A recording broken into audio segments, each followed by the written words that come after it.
Mateo, sigurado ka ba dito? Baka pagalitan tayo ng mama mo. Giselle, anniversary natin. Kailangan may selebrasyon tayo.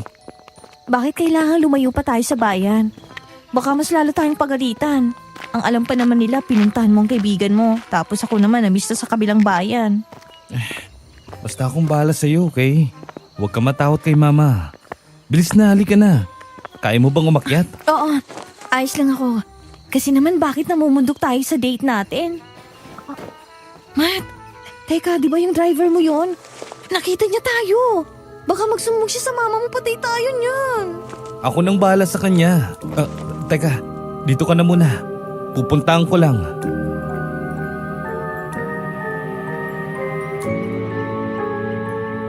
Naranasan niyo na ba ang magkagusto sa isang lalaking sobrang layo ng agwat ng estado sa iyo? Uso ang mga ganitong konsepto sa mga palabas at teleserye. Bentang-benta sa masa ang pag-iibigan ng dalawang taong nasa magkabilang mundo. Kadalasan ang lalaki ang mayaman at ang babae naman ang mahirap. Madalas ding tutol ang mga magulang ng lalaki sa pag-iibigan nilang dalawa. Kasi ang gusto nito ay mayaman din ang mapangasawa ng anak. Paano kung sabihin ko sa inyo na itong gasgas na kwentong ito ay nangyari din sa akin sa tunay na buhay?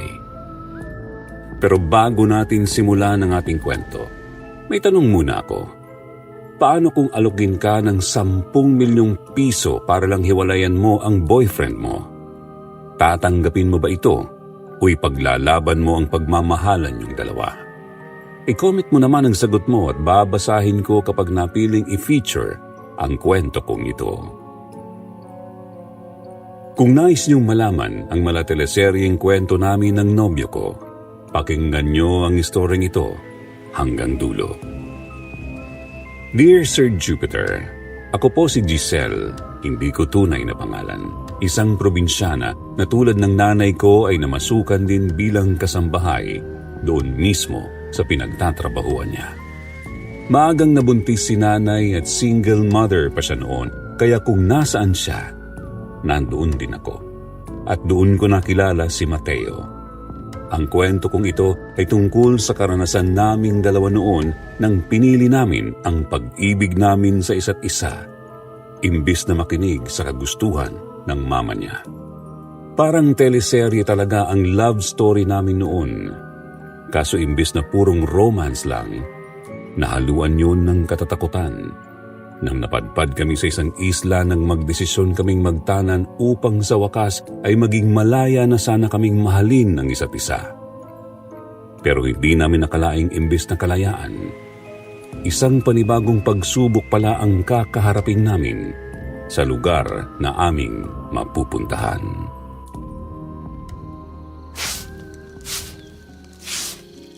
Ang ganda naman ng nobya ko. Mateo, ano ba? Bitiwan mo nga ako. Bakit bigla ka nangyayakap dyan? Bakit parang masama ang gising mo ha? Ayoko lang makita tayo ng kahit sino. Alam mo naman ang bibig ng mga kasama natin dito. Nakita na nga tayo ng driver mo eh. Buti nga yun at hindi madaldal. Paano yung mga chismosang kasambay nyo dito? Kumalma ka lang, okay? Ako nang bahala kay Brando. Alam kong hindi tayo ilalaglag ng isang yon. Tsaka kung may makakita man sa atin, edi okay. Sabihin na lang natin ang totoo kay mama. Pagod na rin ako magtago. Mateo, ano ka ba? Naririnig mo ba yung sinasabi mo ha? Mauhuli tayo ni senyora. Hindi ka ba natatakot? Bakit ako matatakot? Ikaw lang naman tong ayaw pang sabihin kay mama ang totoo. Giselle, sa tingin mo ba walang alam ang mga kasambahay na yan? May alam ang mga yan. Sel, ano bang kinakatakot mo? Hindi kita iiwan. Pipiliin kita. Sinasabi mo lang yan kasi hindi ka pa tinatanggalan ng mana. Paano kung itakwil ka ni senyora? Mula bata pa lang, magkasama na tayong lumaki. Kilalang kilala mo ko. At alam mong ayoko ring nakaasa lang ako dun sa pera ng mga magulang ko. Kaya ko magtrabaho ng sarili ko, alam mo yan. Hindi agad ako nakapagsalita sa sinabi ni Mateo. Seryosong seryoso kasi ang mukha niya noon at kita mo talagang sincere siya sa mga sinabi niya. Nakaka-touch kasi alam kong totoo ang mga sinabi niya ng mga oras na yon. Oo, mayaman sila pero hindi kasi spoiled na bata si Mateo. Pinatulong na nga siya ni Senyor noon sa ilang mga negosyo nila kahit mga bata pa kami. Si Senyora lang naman ang ingat na ingat sa kanya. Magkababata kami at sabay na lumaki kasi sa iisang bahay lang kami nakatira. Nag-iisang anak lang si Mateo. Siya lang din ang bata sa bahay nila. Kaya nang dumating ako kasama ni nanay para mamasukan sa kanila, ako na rin palagi ang kasama niya. Noong una, magkaibigan lang talaga kami hanggang sa nagdalaga at binata na kami. Umamin siyang gusto niya raw ako. Nagdalawang isip pa nga ako noon kasi alam ko naman ang lugar ko at alam ko ring hindi ako magugustuhan ni Senyora. Pero wala. Gusto ko rin siya eh. Niligawan niya ako at siya talaga palagi ang kakampi at karamay ko lalo na nang namatay si nanay. Mas naging close kami noon hanggang sa sinagot ko siya. Matagal na niyang gustong aminin sa mga magulang niya ang tungkol sa amin pero hindi ako pumayag kasi ayoko ng gulo. Bukod kay nanay na alam na ang panliligaw niya noon, yung yaya Lorna niya na umalis na rin lang ang may alam tungkol sa amin. Yung dalawang yun lang din naman kasi ang mga taga-suporta namin. Sel, wala si na mama at papa ngayon. Hindi mo na kailangan na matakot na may makakita sa atin, okay? Kaya pakiusap, huwag mo na akong pigilan na lapitan ka. Hindi ako natatakot sa mga chismosang sinasabi mo. Huwag ka magalala. Ako ang bahala sa kanila. Mat naman. Giselle, please. Kahit ngayon lang nawala si na mama at papa, baka pwedeng umakto naman tayong hindi nagtatago. Pero baka... Ako nang bahala sa lahat. Pwede ba magtiwala ka na lang sa akin, ha? Oo na. Pero pwede ba? Huwag mo na muna akong guluhin dito. Hindi talaga ako matatapos sa pag-goals dito. Sige. Basta ha, sabay tayong kakain ngayon. Oo nga. Gusto mo ipagluto kita? Anong gusto mo, Yun! Sinigang. Sige, sabihin ko kay Manang Nora na ako nang magluluto. Salamat, Sel. Oh, sige na, pasok ka na doon. Hindi ako matatapos dito sa ginagawa ko sa'yo eh. Sinunod ko ang sinabi ni Mateo ng araw na yon. Imbis na magtago, hinayaan naming makita ng mga kasama namin sa bahay ang kung ano talagang meron sa amin. Pinagluto ko siya, sabay kaming kumain at sinamahan ko pa siya na pumunta ng bukid para tingnan ang mga pananim nila doon. Sobrang saya ko ng araw na yun kasi ganun pala ang pakiramdam na malaya kayo ng nobyo mo at wala kayong pakialam sa sasabihin ng mga tao. Ang sabi ni Mateo, 1 linggong wala ang mga magulang niya. Pero kinagabihan din ng araw na yun umuwi ang mga ito at ang malala pa, naabutan kaming sabay na kumakain ng hapunan. Galit na galit si Senyora lalo na nang nakita niya kaming nagsusubuan. Nawala lang kami ng ilang oras. Ito na ang inabutan namin, Mateo. Noon pa man sinabi ko na sa iyong wag na wag kang magkakagusto sa babaeng yan. Pero ngayon, malalaman kong matagal na palang kayo? Ma, tama na. Ano ba? Mahal ko si Giselle. At wala na kayong magagawa doon. At talagang nagagawa mo na akong kalabanin ngayon para sa babaeng yan? At ikaw, wala kang utang na loob. Pinakain at pinatira ko kayo ng nanay mo dito tapos hindi ka pa kontento? Talagang inakit mo pa ang anak ko? Para ano? Para masuhututan siya ng pera? Ma, sumusobra na kayo. Hindi po yan totoo. Kilala ko ang mga kagaya niyo. Hindi ako papayag na ikaw ang makatuluyan ng anak ko. Mataas ang pangarap ko kay Mateo at hindi ka kasali doon. Kaya kung ako sa inyo, ititigil niyo na ang kahibangang to. Pwede kitang palayasin ngayon, Giselle. Pero dahil matagal naman kayong naninilbihan ng ina mo sa akin, bibigyan kita ng pagkakataon. Hiwalayan mo ang anak ko at wala tayong magiging problema. Kayo, anong tinitingin-tingin niyo dyan, ha? Tapos nang palabas. Mat, sige na. Sundin na lang natin si Senyora. Alam ko namang darating din talagang oras na to eh. At sa tingin mo, papayag ako, ha? Matano ka ba? Ayoko lumalato. Mas lalong ayoko. Magtana na tayo, Giselle. Mamayang madaling araw, susunduin kita sa kwarto mo. Dalhin mo na lahat ng mga gamit mo.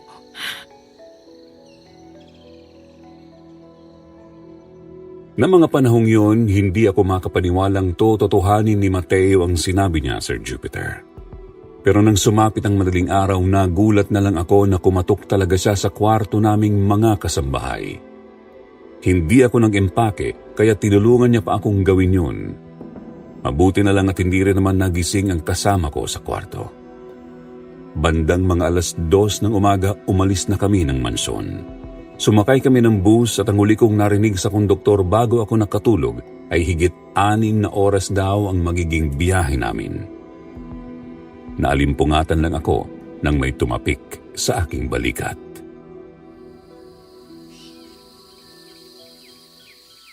Nandito na tayo. Ha? Bababa na tayo, halika na. Anong oras na ba? Tsaka nasa na tayo? Magtatanghalian na. Nasa probinsya tayo ni Yaya Lorna. Naalala mo yung sinabi niya sa atin nun? Teka, ano? Nasa probinsya tayo ni Yaya Lorna? Pero bakit dito? Naalala mo yung biro niya noon sa atin na kung gusto nating magtanan, ay dito na lang tayo sa kanya? Bakit di natin totohanin, di ba? Tara na. Pagagalitan na tayo ng konduktor dito sa tagal nating bumaba.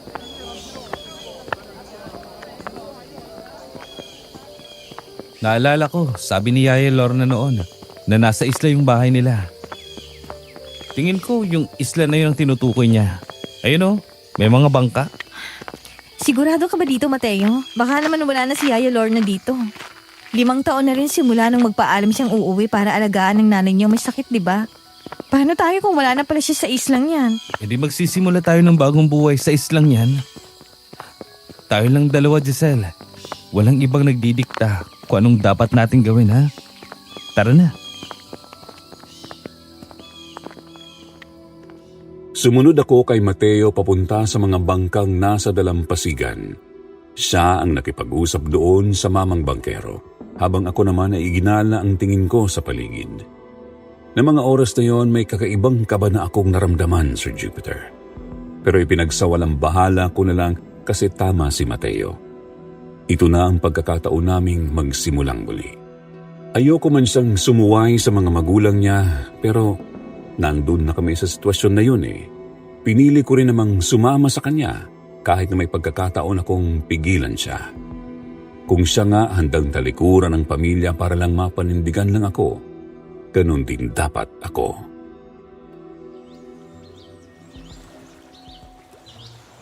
Sel, tara na! Okay na! Kilala ba nila si Yaya Lorna? Oo, nako, si Yaya talaga. Sikat pala yung dito eh. Ikaw talaga. Pero sa totoo lang, excited na rin ako makita yon. Ang tagal na rin natin hindi nagkita-kita eh. Tara. Oh, dahan-dahan lang ah. Akin na yung bag mo.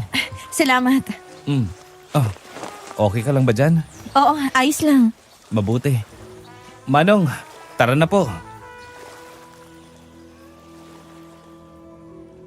Nagsimulang magsangguan ang bangkero namin.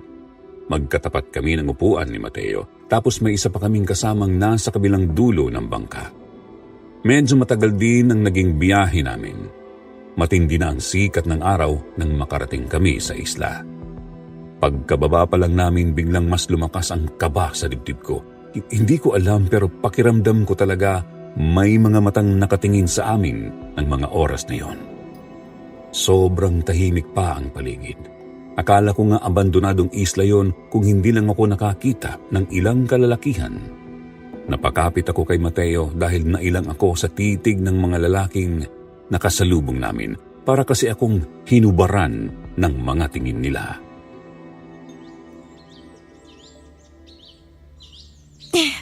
Ayos ka lang ba? Makasiksi ka naman, Giselle. Ibang pakiramdam ko. Ha? Anong ibig mo sabihin? Nakakailang ang mga tingin nila oh. Hindi mo ba nararamdaman? Umalis na lang kaya tayo, Mateo. Sa ibang lugar na lang tayo. Teka lang, Sel. Hanapin muna natin si Yaya Lorna, okay? Sigurado ka bang nandito siya? Paano kung... May hinahanap ba kayo? Meron po. Magandang araw, pare. Inahanap lang namin si Aling Lorna. Kilala mo ba siya? Ang sabi kasi ng mga bangkero, nandito raw siya at saka kilala daw siya dito eh. Hindi naman siya nakikinig sa'yo, Matt. Tingnan mo, sa akin siya nakatingin. Anong pangalan mo, miss? Po? Yaya Lorna! Sel, si Yaya Lorna yun oh. Tara na, punta natin. Ha? Hindi yata ako narinig eh. Teka! Sandali po, Ale! Sandali po! Yaya Lorna! Bakit mo ako kilala? Hindi niyo po siya nakikilala? Grabe naman yan, Ya. Hindi pa naman tayo isang siglong hindi nakikita. Ako to, si Mateo. Ang gwapo mong alaga nun. Hindi pa naman ako ganun katanda. Parang kayo. Naks naman. Parang hindi man lang kayo tumanda. Ganun na ganun pa rin ang itsura nyo. Ako naman po ito, Yaya Lorna, si Giselle. Giselle? Mateo? Yaya Lorna, sa wakas, nakilala mo rin ako. Akala ko hindi mo na ako nakikilala. Magtatampo sana ako eh. Aling Lorna. Sabi na, nandito ka lang eh. Ikaw, Yaya ha? Sikat ka pala dito sa inyo eh. Maski yung sa may highway, kilala kayo? Ha? Anong ginagawa niyo dito? Lorna, sino mo ngayon? Danilo, wala. Mga alaga ko ito noon. Halika kayong dalawa. Ya, ang tahimik naman dito sa isla nyo. Akala namin kanina walang tao eh. Yaya Lorna, saan po tayo pupunta? Oo nga po pala. Bakit parang wala akong nakikitang bahay dito sa may dalampasigan? Nasaan po ang bahay nyo? Dito, pasok kayo. Bilis! Oh, ito po palang bahay nyo. Kayo na lang pong mag-isa dito? Nasaan na palang nanay nyo? Wala na. Naku, pasensya na po. Ano bang ginagawa niyo dito? Paano niyo nahanap ang lugar na to? Nagtanong-tanong po ako eh. Nagbabakasyon lang kami ni Giselle. Babalik din naman po agad kami ng Maynila. Pero sa ngayon, pwede po bang dito muna kami? Hindi. Sino yan? Aling Lorna, si Linto. Lynn, ikaw pala. Aling Lorna, ayos ka lang? Bakit parang namumutla ka? Hindi naman ako multo. Pasensya ka na. Akala ko kung sino. Bakit mo naman sinasara mga bintana? Ang aga-aga pa kaya? Wala. Ano ba kasing ginagawa mo dito? May kailangan ka ba? Ay sabi kasi ni Mang Uro, may bisita raw kayo. Pinadala ka ni Uro dito? Excuse me lang po ya. Sino yung Uro? Siya ang pinuno ng isla. Kapitan ba? Oo. Parang ganon. Hi, kayo pala mga bisita ni Aling Lorna. Ako nga pala si Lynn. Dito rin ako nakatira. Kaibigan ni Aling Lorna ang nanay ko. Diyan lang din kami nakatira oh. Ilang metro lang ang layo namin dito. Magandang araw, Lynn. Ako si Giselle. Ito naman ang nobyo kong si Mateo. Nako, sabi ko na nga ba't magnobyo kayo eh. Ang ganda niyong tingnan, bagay na bagay kayo. Salamat. Sabi sa'yo, Sel eh. Bagay na bagay talaga tayo. Tumigil ka nga. Lynn, pwede bang iwan mo muna kami ng mga alaga ko? Mag-uusap lang kami. Hala, sila pala yung kinikwento mo kay nanay noon, Aling Lorna? Oo. Pwede bang umalis ka muna at kakausapin ko pa silang dalawa? Aling Lorna, ipinapatawag ka kasi ni Mang Uro. Alam niyo naman yon. Baka magalit kapag hindi agad kayo nakapunta. Pupunta nga kami. Pagkatapos naming mag-usap, pupunta kami agad. Aling Lorna, kalma lang po. Pasensya na po, napag-utusan lang naman ako. Pasensya ka na rin. Basta pupunta. Bakit mamaya pa kayo pupunta? Kung pwede naman ngayon na, Aling Lorna. Ganyan ba kaimportanteng sasabihin mo sa mga bisita mo at hindi pwedeng mamaya na lang? Marami pang gagawin si Itay. Pero mas pinili niyang makipagsalamuha muna sa mga bisita mo para personal silang batiin. Pasensya na, Danilo. Sige, susunod na kami. Sasabayin ko na kayo. Doon din naman ang punta ko.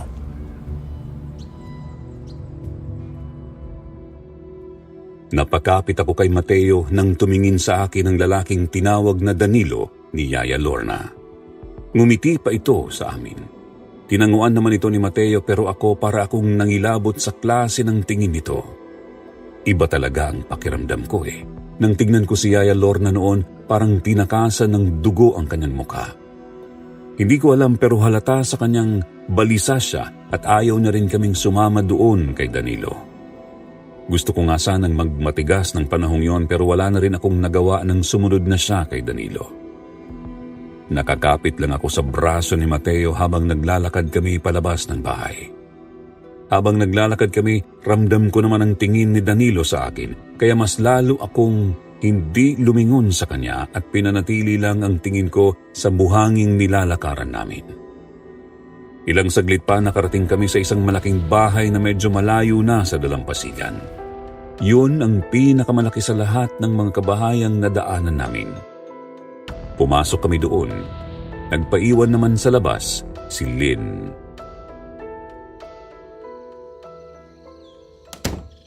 Maupo na muna kayo. Lalabas na rin si Itay. Salamat. Giselle, Mateo, dito tayo.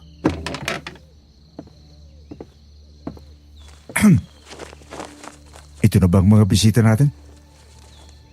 Opo, Itay. Magandang araw sa inyo.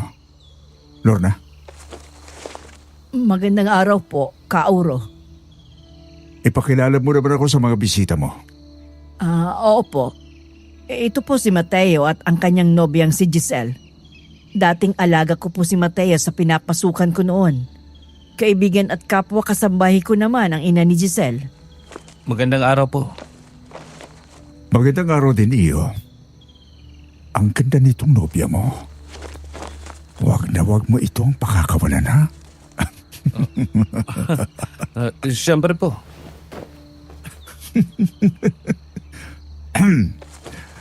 Bakit nga ba kayo napadpad dito, iyo? Iha, Nagbabakasyon lang po kami. Namiss kasi namin tong si Aling Lorna. Kaya naisipan naming bisitahin siya. mabuti naman at hindi kayo naligaw habang papunta dito. Nako, hindi naman po. Sikat po pala si Yaya Lorna dito eh. Abay, sikat talaga yung si Lorna. Mabait kasi sa lahat at para kaibigan.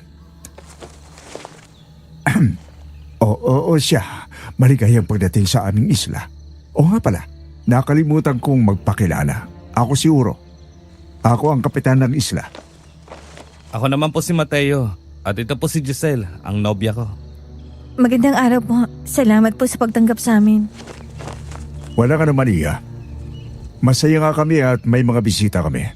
Sana'y maging maganda ang pananatili nyo rito. At para masiguro yon, pasasamahan ko kayo kay Danilo at ilan sa mga tauhan namin. Hindi na po kailangan pinuno. Baka nakakaabala kami kay Danilo. Ayos lang po, Aling Lorna. Wala na mo po ako masyadong ginagawa ngayon. Ako na po ang bahala sa mga bisita natin, Tay. Sige, Danilo. Ingatan mo ang mga yan at siguraduhin mong magiging maganda ang bakasyon nila dito sa isla. Areglado po, Tay. Gagawin kong masaya ang bakasyon nila dito. Salamat, anak. O siya, sige. Yun lang muna. Kung may kailangan kayo, huwag kayong magdadalawang isip na magsabi sa anak ko, ha? Salamat po. Salamat po. Lorna, bago ka umalis, pwede bang mag-usap muna tayo? Sige po. Mateo, Giselle, mauna na muna kayo sa labas. Ako nang bahala sa kanila, Aling Lorna. Tara. Uy, tapos na kayo makausap ni Pinuno? Oo. Nandito ka pa pala. May gusto rin sana ako ikonsulta kay Pinuno eh. Ayos na ba? Nag-uusap pa sila ni Lorna pagkatapos salat. Sige. Uy, Giselle, ang puti-puti mo ah. Anong sikreto mo? Wala naman akong sekreto. Maputi lang din kasi ang nanay ko. Ah, may lahi ka ba? Ang sabi ni nanay may lahing Espanyol si Lola. Ah, kaya pala. Naku, ang ganda niyong tingnan dalawa. Sigurado akong magiging magaganda at gwapo ang mga anak niyo. Salamat. Matagal na ba kayo? Oo, medyo matagal na rin. Hiyang-hiya na talaga ako ng mga oras na yon kasi hindi pa tumitigil si Lynn sa katatanong ng kung ano-ano. Si Mateo na lang tuloy ang sumagot sa sunod niya pang mga itinanong.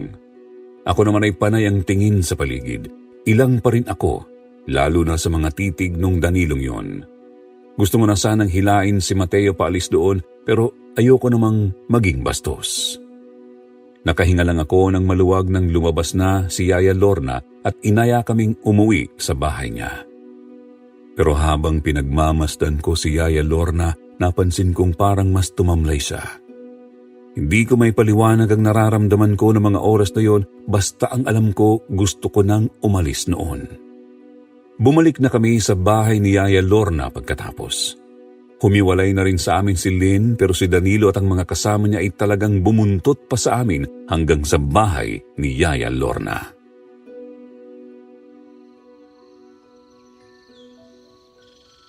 Hindi mo na kami kailangang samahan, Danilo. Ayos na kami dito. Salamat. Ang sungit mo naman, Aling Lorna. Hindi ba pwedeng makipaghalubilo muna kami sa mga bisita mo? Ayos lang naman sa inyo, di ba pare? Sige ba? Wala namang problema. Ayun naman pala eh. Uminom ka ba, pre? Sagot ko nang inumin natin. Samahan din namin kayo mamasyal dito. May iba pang pasyalan dito? Nako, sobrang ganda ng likurang bahagi nitong isla. Doon kami madalas naliligo. Kahit tanungin mo pa yung si Lynn, may mga turista nga rin nagpupunta dito para maligo sa bahaging yon. Ang ganda kasi ng mga buhangin. Ang pipino at ang lamig sa paa. Ang puputi rin. Danilo, pwede bang iwanan mo muna kami ng mga alaga ko? Paniguradong pagod pa mga yan. Huwag mo munang yayain kung saan-saan. Aling Lorna, parang inis na inis ka naman dyan. O siya, sige na. Bukas na lang siguro tayo mag-inuman. Parang Mateo. Giselle. Sige Danilo, maraming salamat. Salamat sa inyo. Aling Lorna, painom naman muna ng tubig bago kami umalis. Sige, ikukuha kita. Giselle, Mateo, tara na. Pasok na sa loob. Nagpaalam ulit si Mateo kina Danilo at mga kasama nito. Nauna na akong pumasok. Saktong pagpasok ni Mateo ay lumabas naman si Yaya Lorna dala ang tubig ni Danilo. Tiningnan ko pa sila mula sa bintana ng bahay at nakita kong parang may sinabi si Danilo kay Yaya Lorna. Pagkatapos noon ay umalis na rin ito kasama ang mga lalaking nakabuntot dito. Pero bago pa umalis si Danilo ay lumingon pa ito sa bahay at nanlaki ang mga mata ko nang nagtama ang mga tingin namin. Mabilis tuloy akong nag-iwas ng tingin at saka isinara ang bintana ng bahay. Ilang saglit pa pumasok na si Yaya Lorna. Nang tingnan ko siya parang mas naging balisa siya. Hindi siya mapakali at parang may gusto siyang sabihin sa amin ni Mateo. Pero hindi niya masabi.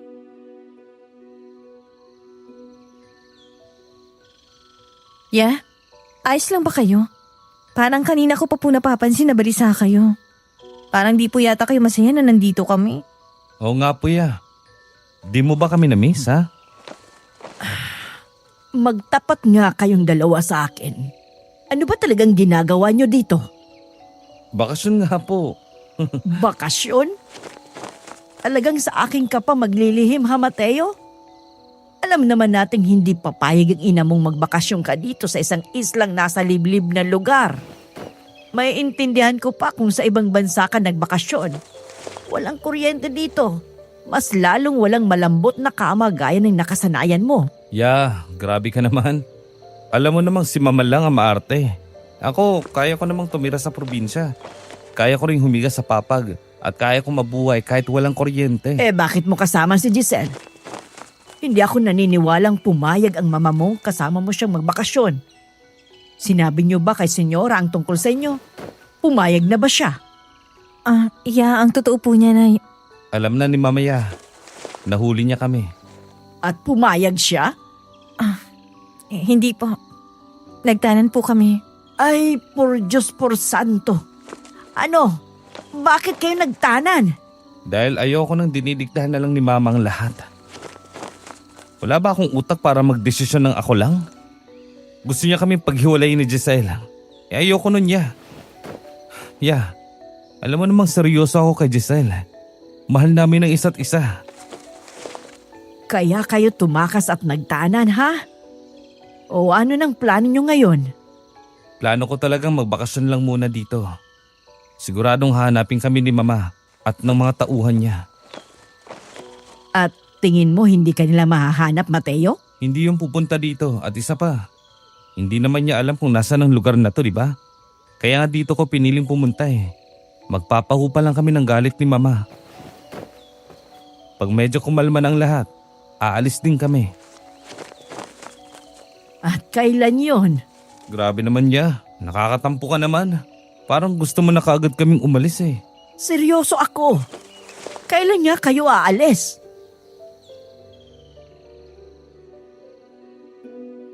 Nagulat kami ni Mateo dahil sa pagsigaw ni Yaya Lorna. Nagkatinginan pa kaming dalawa bago nagtatakang tumitig si Mateo sa kanya.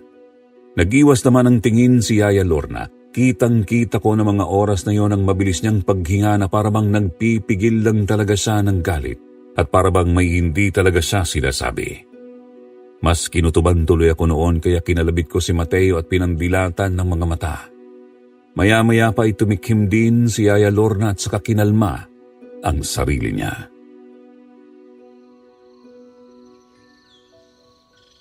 Hindi kayo pwedeng magtagal dito. Naiintindihan nyo? Ayos lang po ba talaga kayo? Bakit parang... Sino yan? Ako to, Aling Lorna. Pasok ako, ha? Lynn, ano na namang ginagawa mo dito? Ay, pasensya na kayo. Pinapunta ako ni Pinuno dito eh.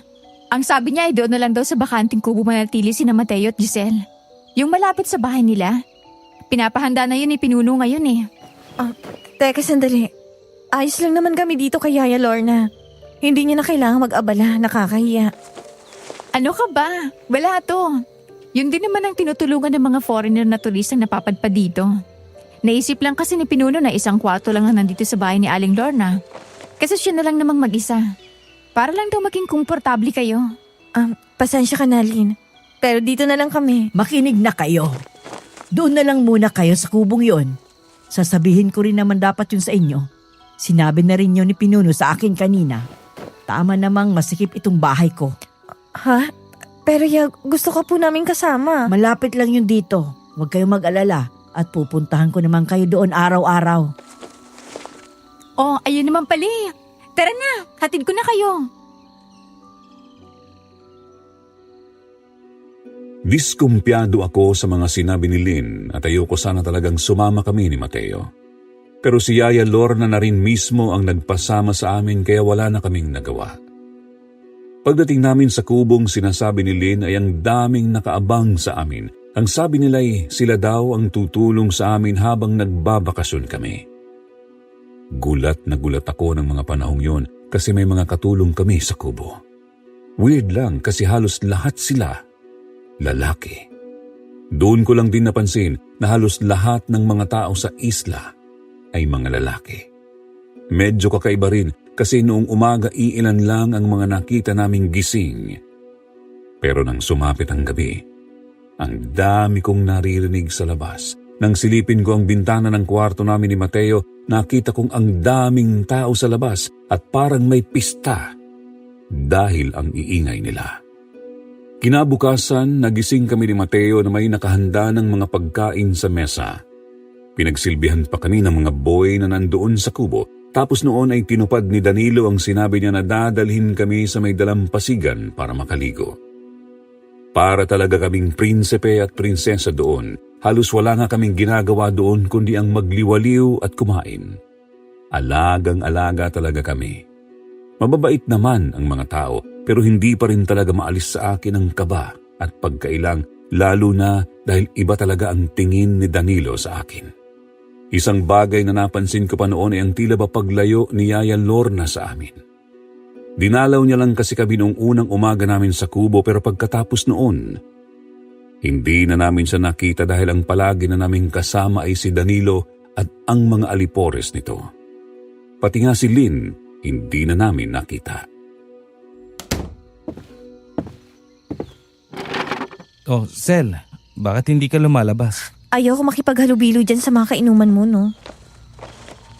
Teka, bakit parang ibang tono ng boses mo? Galit ka ba, ha, Sel? Hindi ako galit, nagtatampo lang. Ah, bakit? Kasi parang mas palagi mo pang kasama si Danilo at mga kaibigan niya. Tapos si Yaya Lorna, nasa na ba yun? Bakit hindi niya na tayo pinupuntahan dito? Sabi ni Danilo, busy lang daw mga babae ngayon. Mga babae? Sabihin mo nga, ilang babaeng nakita mo sa islang to? Sina Yaya Lorna at Lynn pa lang naman ang nakita ko eh. Ha? Eh di ba, may nakita tayong dalawa nung nagpunta tayo sa Dalampasigan nung isang araw? Matt, ano ba? Hindi mo ba gets? May kakaiba dito sa islang to. At hindi ko nagugusto ng nararamdaman ko dito. Nung una pa lang tayong dumating dito, iba na talagang pakiramdam ko. Hindi mo ba nararamdaman yon, ha? O baka naman nabulag ka na sa mga ipinapakita nila sa'yo. Sel, ano bang sinasabi mo?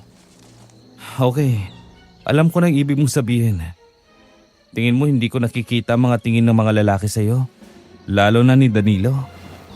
Halatang nagaganda ng mga yun sa'yo eh. Sarap tusukin ng mga mata. Alam mo naman pala, bakit hindi pa tayo umaalis? Shh, makinig ka. Aalis din tayo dito. Wala naman akong balak talaga magtagal dito. Kaya nakikisama lang ako. Kailan pa? Sa linggo. Aalis tayo, okay? Pangako yan.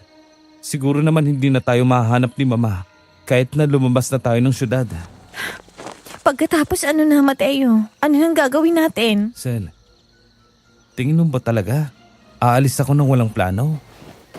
Ano ka ba? May plano at may ipon ako. Pinapahupa ko lang galit ni Mama ngayon. Pag nakaluwas na tayo ng Kabihasnan, may kukontakin akong kaibigan. Malayo ang lugar niya sa probinsya natin. At saka, hindi yung kilala ni Mama. Sigurado akong hindi niya matutunton ang lugar na yon. Doon tayo magsisimula muli, okay? Magtatrabaho ako para sa atin. Magtatrabaho rin ako. Ayoko na ikaw lang. Sige, kung yan ang gusto mo. Huwag kang mag-alala. Hindi naman kita pipigilan. Salamat. Kaya konting tiis na lang, okay? Aalis din tayo dito. Pinapakisamahan ko lang talaga sila dahil ayoko ng gulo. Ayoko rin sa mga tingin ng mga tarantadong yun sa'yo eh. Pero alam kong kailangan natin maging maingat sa mga kilos natin. Kaya pasensya ka na. Bala ko nga rin sanang isama na lang si Yaya Lorna pag alis natin. Alam mo, mabuti pa nga. Pero nasa na nga ba kasi siya? Nag-aalala na ako, Mateo. Hindi ko rin siya nakikita. Isa rin yun sa dahilan kung bakit nakikipagkasundo ako kay Danilo. Inaalam ko kung nasan si Yaya.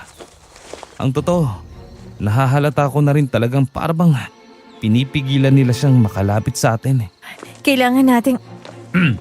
Pare, ang tagal mo namang lumabas. Tara na. Nandiyan na yung mga kasama natin, oh. Giselle, sali ka na rin sa amin. Papunta dito si Lynn kasama ang mga kaibigan niya. Si Lynn? Oo. Tara na, pre. Sige Danilo, sunod ako. Sige, pre. Huwag kang mag-alala. Makikita rin ulit natin si Yaya Lorna. Sa ngayon, makisama muna tayo, okay? Siguro mas mabuti kung lumabas ka rin. Sige, lalabas din ako.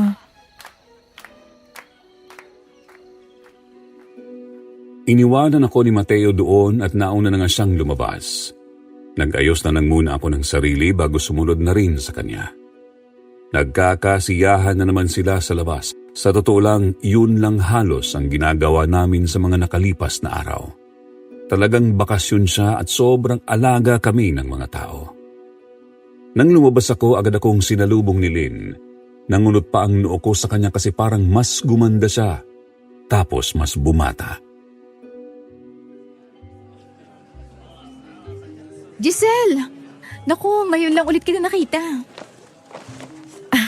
Ako nga rin eh. Saan ka ba nagpunta nitong manakaraang araw? Tsaka nasan si Yaya Lorna?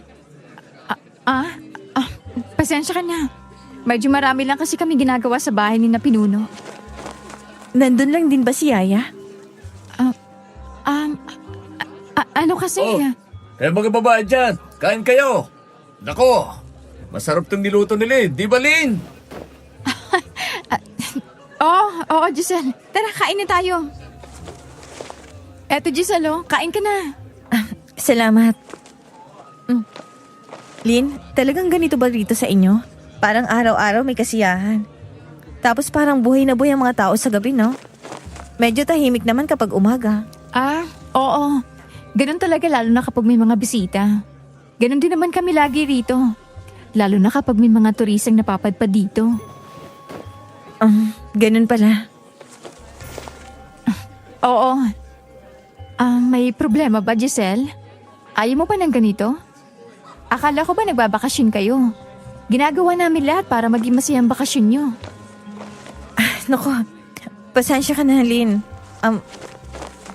Wala naman akong problema, natanong ko lang. Salamat sa lahat ng ginagawa niyo para sa amin. Huwag kang mag-alala. Masaya dito sa amin. Siguradong masisihan kayo ng nobyo mo dito. Na hindi nyo nagugusto yung umalis. Ano? Ito naman ang tikman mo. Dali!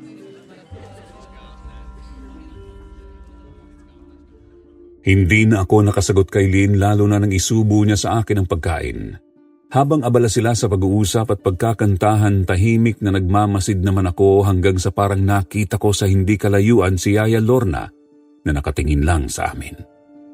Tumayo ako at agad siyang pinuntahan pero nang makita niya akong palapit sa kanya ay mabilis naman siyang naglakad paalis.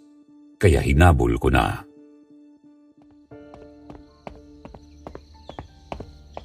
Yaya Lorna, teka lang po. Bakit po ba kayo umiiwas? Ilang araw ka na namin hindi nakita ni Mateo. May gagawin pa ako, Giselle. Bumalik ka na doon. Sandali po! Yaya naman, teka lang po. May sasabihin po ako sa'yo. Kung ano man niyang sasabihin mo, mamaya na lang. Marami akong kailangan gawin sa bahay ni Pinuno. Bumalik ka na doon. Nasa bahay po kayo ng kapitan? Pero bakit? Bakit hindi kayo umuwi doon sa bahay niyo? Giselle, bumalik ka na. Hindi po. Hindi ako aalis hanggat hindi ko kayo nakakausap. Ang tigas-tigas talaga ng ulo mong bata ka. Makinig ka na lang sa akin, Giselle, at nang hindi ka. Ayos lang ba kayong dalawa? May pinagtatalunan ba kayo? Pinuno, magandang hapon po. Magandang hapon po, Mang Uro. Magandang hapon din sa inyong dalawa. Pasensya na kayo. Napadaan kasi ako nang narinig ko kayong parang may pinagtatalunan. Kaya lumapit ako. May problema ba? Giselle? Lorna? Wala po, Pinuno.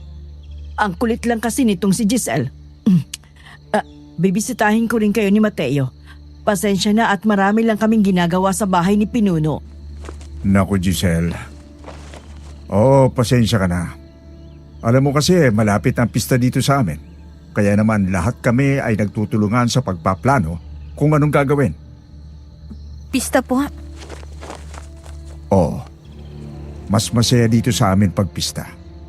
Sigurado akong masisiyahan kayo ng nobyo mo. Ganun po ba? Kailan po bang pista dito? Isang araw mula ngayon. Kaya nga sobrang abala ang karamihan sa amin eh. Talagang pinaghahanda kasi namin yon, taon-taon. Yun lang ang pagpupugay namin sa Diyos. At magpapasalamat na rin para sa masaganang dagat. Alam mo naman na ang hanap buhay namin dito ay pangingistaan, di ba?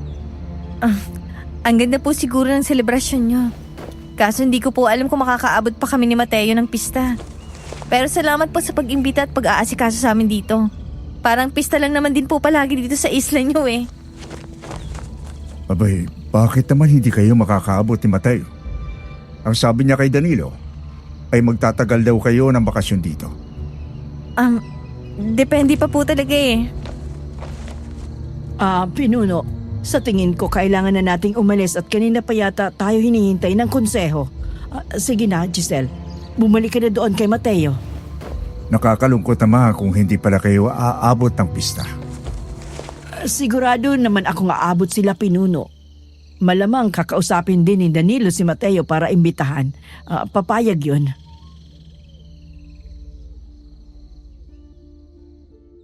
Nagtaka ako ng mga oras na yun dahil pagkatapos yun sabihin ni Yaya Lorna ay tiningnan niya ako ng makahulugan na parabang sinasabi niyang sumang-ayon na lang ako sa sinasabi niya. Sa huli, hindi na lang ako nagsalita. Nako, sayang kasi talaga kung hindi nila maranasan ang pista dito sa atin, hindi ba? Sinisigurado ko sa iyo, Iya, matutuwa kayo sa pista namin at baka hindi mo na gustuhin pang umalis dito sa isla. Sige po, sabihan ko na lang din po si Mateo. O siya, mauna na kami, Iya. Makisaya ka muna sa mga kasama mo doon. Sige po. Bakit ganun ang tingin ni Mang Uro? Nakakakilabot. Tapos pareho pa sila ng sinabi ni Danilo. Bakit? Ano bang sinabi ni tatay? Danilo, nandyan ka pala. Nakakagulat ka naman. Magugulatin ka pala. Sapo ko ang dibdib ko ng mga oras na yon habang hindi ako makatingin sa kanya kasi naiilang ako sa titig niya. Nang akmang lalapit siya sa akin ay umatras naman ako. Napansin niyang lumayo ako kaya tumigil na rin siya. Sobrang bilis ng tibok ng puso ko ng mga panahong yon. Walang nagsalita sa amin at halos kuliglig na lang sa paligid ang naririnig ko. Padilim na rin kasi. Napalunok ako at saka huminga ng malalim. May kailangan ka ba sa akin? Wala naman. Napansin ko lang kasing nawala ka bigla doon. Hinahanap ka na rin ni Mateo. Ganun ba? Sige, Danilo. Balik muna ako sa kwarto namin. Ang bango mo talaga. Ang sarap lang hapin. Sigurado masarap din kainin. Mauna na ako. Giselle? Giselle? Mateo! Umalis na tayo dito. Sige na. Teka lang. Ano nangyari, ha? Giselle, sabihin mo sa akin. Uwi na tayo. Tara na, nakakatakot na dito. Okay, tara na. Uwi na tayo, ha? Hindi, Mateo. Gusto ko nang umalis dito. Ayoko na dito. Natatakot ako sa mga tao dito. Bakit? Ano ba nangyari sa iyo, ha? Si Danilo kanina, hinarang ako. Sabi niya hinahanap niya raw ako kasi hinahanap mo raw ako. Tapos nang lalagpasan ko na siya, narinig ko siyang bumulong. Ang sabi niyang, ang bango ko raw tapos, ang sarap ko daw kainin. Ano? Bastos yung hayop na yun, Mateo, please, umalis na tayo dito. Tara na. Halos hindi na ako makahinga sa sobrang pag-iyak at pagkatakot ng gabing yun. Kitang-kita ko rin kung gaano kagusto ni Mateo na sugurin si Danilo pero pinigilan ko siya. Hindi na ako pumayag na bumalik pa kami sa grupo nila Danilo at umuwi na kami sa tinutuluyan namin. Kinakalma ko pa rin ang sarili ko habang si Mateo ay inaayos na ang mga gamit namin. Aalis na ba tayo ngayong gabi? Titingnan ko pa. Kasi nakita ko kaninang palis lang halos lahat ng bangka. Teka, paano si Yaya Lorna? Pusang gala. Oo nga pala, Alam mo ba kung nasan siya? Kanina nakita ko siya kasama yung kapitan. Mateo, pati yung tatay ni Danilo, nakakatakot siya. Yung mga tingin niya, tapos yung mga sinasabi niya pa. Bakit? Ano naman bang sinabi niya? Tungkol sa pista raw nila na dapat nating maranasan. Ewan ko, basta nakakatakot ang mga tingin niya. Tapos hindi ko alam kung bakit gano'n ang sinasabi niya. Parang may ibang kahulugan. Si Yaya Lorna naman nakakapanibago. Parang may tinatago at may kinatatakutan siya. Teka lang. Titingnan ko ang dalampasigan.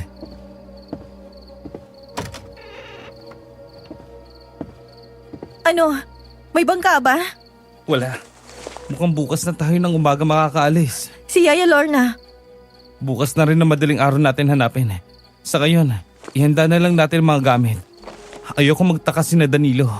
Sinasabi ko na lang na gusto mo na magpahinga para hindi na sila magtanong pa. Nakahinga ako ng maluwag dahil sa sinabi ni Mateo. Tinapos na namin ang pag-iimpake tapos ay natulog na kami para maaga kaming magising kinabukasan. Hindi ko alam kung talagang nakatulog si Mateo kasi ako sobrang babaw lang ng tulog ko ng gabing yun. Nagising na lang ako kinabukasan nang may yumuyog-yug na sa akin na parabang nagmamadali at takot na takot. Akala ko nga noong una ay si Mateo pero nang dumilat ako ay nagulat na lang ako nang makita si Yaya Lorna. Pawis na pawis, takot na takot at nagmamadaling hinatak kami pabangon ng kama. Bilisan nyo.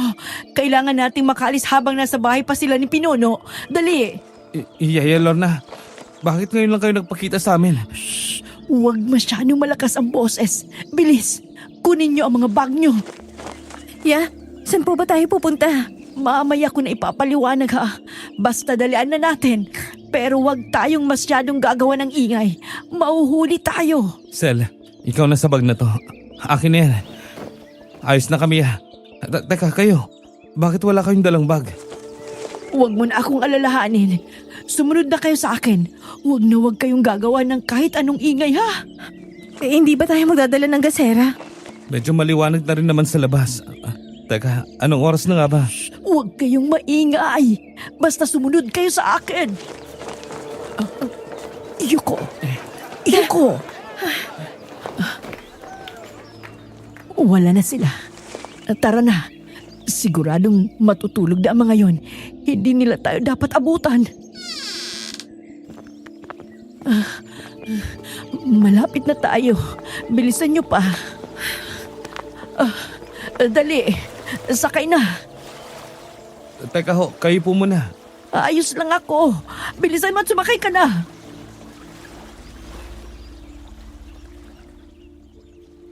Nataranta na rin si Mateo, kaya inalalayan niya na lang agad ako pasakay ng bangkang pinuntahan namin habang si Yaya Lorna ay tinatanggal ang lubid na pumipigil sa bangka para hindi ito anurin. Nang makapwesto ako sa upuan, saka binalikan ni Mateo si Yaya Lorna at tinulungan ito. Hindi mapakali si Yaya Lorna at panay ang lingon niya. Halos tinulak pa nga niya si Mateo pabalik ng bangka nang makalas na nila ang lubid. Gulong-gulo ako ng mga oras na yun, Sir Jupiter, kasi hindi ko alam ang nangyayari. Pero dahil gusto na rin naman naming makaalis ng islang yon at may tiwala kami kay Yaya Lorna, sinunod namin ang mga sinabi niya. Pati rin tuloy ako, napraning na ng mga oras na yon at panay na rin ang lingon ko sa paligid na parabang may tinatakasan kami. Nakahinga lang kami ng maluwag nang magsimula ng magsagwan paalis ng isla si Yaya Lorna. Tumulong na rin si Mateo sa kanya. Mga ilang metro na ang layo namin sa dalampasigan nang napansin kong nagtatakbuhan ng mga taga-isla papunta sa dalampasigan. Sigaw sila ng sigaw na parabang galit na galit. Pero hindi ko na rin naintindihan ang mga sigaw nila dahil palayo na kami ng palayo. May mga nagtangka pang ang sumunod pero ang hindi ko maintindihan ay kung bakit hindi rin naman tumuloy ang mga ito. Sa halip ay nagwala na lang doon sa dalampasigan. Hindi ko pa rin naintindihan ang mga nangyari hanggang sa nakabalik na kami sa binabaan namin noong papunta pa lang kami sa isla. Dahan-dahan, akin na nga yung bag mo. Ayos lang ako, Mateo. Si Yaya na lang ang tulungan mo. Ya, ako na po dyan. Huwag na. Hayaan mo na yung bangka. Tara na. Teka, Ya, saan tayo pupunta? May kaibigan daw si Mateo sa... Huwag muna kayong pumunta doon. Sumama muna kayo sa akin. Opo, pero bakit ya? Ya, teka nga ho. Ano ba talagang nangyayari? Bakit parang gusto tayong habulin ng mga taga-isla? Pero hindi naman sila tumuloy. May tinatakbuhan po ba kayo? Ano po ba talaga nangyari kagabi? May ginawa ba yung kapitan sa inyo? Sa bagay, mukhang halang naman talagang kaluluwa ng mga nandun. Kundi lang namin kailangan lumayo muna sa mga mata ni Mama sa syudad. Hindi kami magtatagal doon. Tara na. Ayun na yata ang first trip ng bus. Oh, pwede bang sumakay muna tayo ng bus at nang makaalis na tayo sa lugar na to?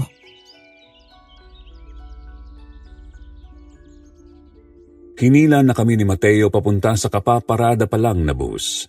Hindi naman ako mapakali na mga oras na yon kasi sobrang naguguluhan talaga ako sa mga nangyayari. Pakiramdam ko may mas malalim na dahilan kung bakit ganun na lang ang ikinilos ni Yaya Lorna. Pero ganun pa man, nagpapasalamat na lang ako dahil nakalayo na rin kami sa islang yon. Sa tuwing naiisip ko kasi yung mga galit na taong parang gusto na kaming katayin habang papaalis kami ng isla ay kinikilabutan ako. Pinilit kong matulog sa bus pero hindi rin naman ganun kalalim ang naging tulog ko dahil nagigising din ako mayat maya. Hanggang sa sinabi na ni Yaya Lorna na nakarating na kami sa pupuntahan namin. Hindi ko alam kung saang bayan yon basta sumunod lang kami ni Mateo sa kanya hanggang sa nakarating kami sa isa na namang terminal ng bus. Ang sabi niya isasakay pa kami ng isang bus kaya kumain na lang muna kami ng agahan sa isa sa mga karinderya doon.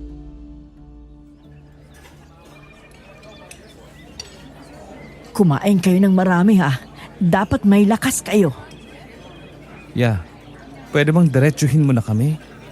Tama na yung mga pasuspense. Kanina pa kami gulong-gulo. Gusto lang din naming maging handa sa kung ano ba talagang gulong pinapasok namin. Oo nga po. Ano po ba talagang nangyari? Wala po kaming maintindihan. Oo, nakaramdam kami ng kakaiba sa islang yon. Ang totoo nga niyan, ay kukumbinsin ka rin talaga naming umalis na ng islang yon ngayong umaga kasama ka. Hindi lang namin inaasahang mauunahan mo pa kaming gumising. Okay na kung nakaalis tayo sa isla. Pero kung ano man pong problema, pwede naman po kayo magsabi sa amin. Okay? Hindi pa kayo okay, Giselle. Hindi kayo magiging okay dahil susundan kayo ng mga halimaw na yon. Halima? Ano? Aswang ang mga tao doon.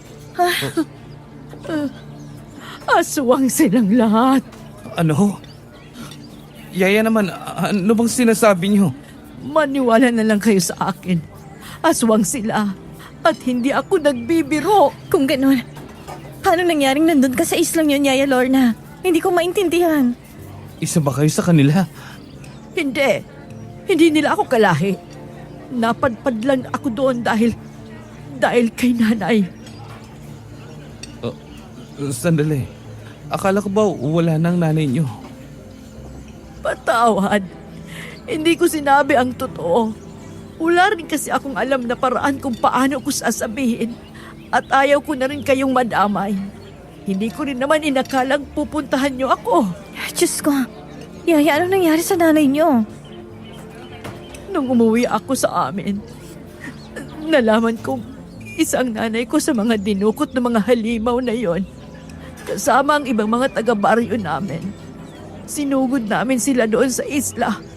At doon na nga namin nalaman kung anong klaseng mga halimaw sila. Inaalipin nila mga birheng babae upang gawing paanakan. Papatayin dapat nila ang nanay ko kasi nagkamali daw sila nang isama nila siya. Pero nakiusap ako at bilang kapalit, nagpaiwan ako doon para makalabas ang nanay ko. Ibig sabihin, ginawa ka nilang... Oo, Giselle. Ginawa nila akong paanakan. Naalala mo ba, Mateo? Ang sinabi mong parang mas bumata ako? Iyon ay dahil sa oras na magbuntis ka ng anak ng isang aswang. Bumabagal din ang pagtanda mo. Yun lang ang silbi ng mga babae doon. Pagkatapos naming manganak, itsapuwer na kami sa buhay ng mga anak namin dahil si Pinuno na ang nag-aalaga sa kanila. Ni hindi ko malapitan ang anak ko. Teka nga. Yaya, bakit hindi kayo nagsumbong sa mga pulis? Sa otoridad? Sinubukan na yan ng iba. Pero walang pulis ang may lakas ng loob na sumugo doon. Alam nila kung anong meron sa islang yun. Hindi ka ba makaalis ng islang yun dahil sa anak mo? Sino siya, Yaya? Hindi mo pa siya nakikita. Nasa bahay lang siya ni Pinuno. kasama ng mga ibang bata. Sa totoo lang ay nakita ko na siya at nakasama. Pero kapalit noon ay kinakailangang pabayaan ko kayo. Kinausap nila ako nang dumating kayo sa isla. Inutusan nila akong huwag kayong balaan tungkol sa sekreto nila. At bilang kapalit ay pinayagan ako ni Oro na makasama ang anak ko sa wakas. Akala ko tamang desisyon ang piliin ko ang anak ko. Akala ko maliligtas ko pa siya sa pagiging aswang. Kasi kahit paano, dugot laman ko siya. Pero hindi. Nilamon na siya ng dilim. Kagabi, muntik na niya akong kainin. Diyos ko po.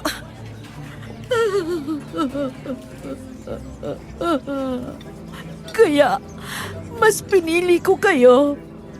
Patawad, Giselle, Mateo. Hindi kayo dapat nadamay. Patawarin niyo ako kung muntikan ko na kayong ipagkanulo sa kanila. Bukas na ang pista. Bukas ka dapat nila kukunin, Giselle. Ano? Bakit si Giselle? Dahil birhen siya, Mateo. Amoy na amoy nila ang pagkaberhen niya. At siya ang dapat na susunod kay Lynn na gagawing paanakan. Buntis na ba si Lynn? Oo. Alos lahat ng mga babaeng nakuha nila, nagbubuntis na.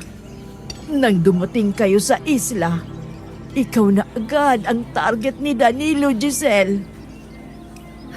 Kaya pala nakakailang ang mga tingin niya. Tapos sabi niya pa sa akin, ang bango ko raw. Siguradong masarap daw akong kainin. Ilang araw na rin ako nagtitimpi sa mga titing ng gagong yun eh. Patawad, Giselle. Dapat sinabi ko na sa inyo unang araw niyo pa lang. Pero kinausap ako ni Pinuno. Binigyan niya ako ng kondisyon na hindi ko natanggihan. At yun ang makasama na sa wakas ang anak ko. Patawarin niyo ako. Patawad. Yayatahan na po. Hindi naman po kami galit. Ang importante ay tinulungan mo pa rin kami. Tama. Pero sabi mo kanina, hindi pa tayo ligtas sa kanila. Anong ibig mong sabihin? Dahil sigurado akong susunod ang mga yon mamayang gabi. Hahanapin nila si Giselle at natatakot akong baka mahanap nila ito agad dahil sobrang lakas ng pang-amoy nila. Siguradong memoryado na nila ang amoy ni Giselle. Pero teka di ba sinubukan nilang sundan tayo kanina? Pero hindi sila sumunod. Dahil pasikat na ang araw. Aabutan sila ng sikat ng araw sa gitna ng dagat kung sumunod sila. Matutunaw ang mga yon. Iyon ang kahinaan nila. Po, hindi naman sila natutunaw sa arawan Kasi nasa isla lang sila. May kung anong sumpa ang islang yon. Para yung isang kulungan. Hindi sila nasasaktan ng araw kapag nasa isla lang sila. Pero kapag umalis sila doon ng may araw pa, magiging abo sila. Kaya naman sa gabi sila umaalis. Napapansin niyo ba? Gising na gising sila sa gabi. Paano mo nalaman ang lahat ng ito, Yaya? Base sa mga obserbasyon ko at sa sulat na iniwan ni Nanay sa akin bago siya nakatakas. Kaya sigurado akong mamayang gabi, aalis ng isla ang mga yon para hanapin ka, Giselle. Ibig sabihin, nambibiktima pa rin sila dito sa bayan. Oo, at nag-aangkat din ng mga isda. Parang normal na mga mangingisda lang. Kahit na halos lahat ng tao sa mga karatig bayan ay may ideya na rin naman kung ano sila. Kung ganon, anong gagawin natin? Pupuntahan natin si Nanay. Ibig sabihin, buhay pa pong nanay niyo? Nakaligtas po siya? Oo, at alam ko kung nasaan siya ngayon. Hindi po ba tayo matutuntun doon? Hindi ko sigurado. Pero matutulungan niya tayo at ng mga kasamahan niya doon. Bago pa man siya nakatakas sa isla, pinangako niya sa aking babalikan niya ako at ililigtas. Maraming alam si Nanay tungkol sa mga aswang na yon. Ako lang talaga ang nawala ng ganang umalis sa isla dahil umaasa pa rin akong makukumbinsi kong mamuhay ng normal ang anak ko. Manggagamot po bang nanay niyo? O may lahi po ba kayo? Ang totoo ay minsan na ring naging paanakan ng aswang ang nanay ko noon. Ano? Pusang gala. Oo, noong dalaga pa si nanay. Sinabi niya sa akin ang nakaraan niya. Kaya noong nadukot siya sa isla, parang naulit lang ang nangyari sa kanya noon. Sa ibang probinsya yon, doon sa kinalakihan niya talaga. Nakatakas lang siya doon matapos sugurin ng taong bayan ang pugad ng mga aswang. Hindi ko nga akalaing may ibang lahi pa palang ganon din ang ginagawa. Pamilyar na si nanay sa mga ganoong lahi. Siguradong alam niya ang gagawin. Pero hindi naman po kayo ang anak ng aswang sa nanay niyo. Hindi ako aswang. Okay. Tao ang tatay ko. Hindi ko alam kung anong nangyari sa kapatid ko noon. Basta hindi ako aswang.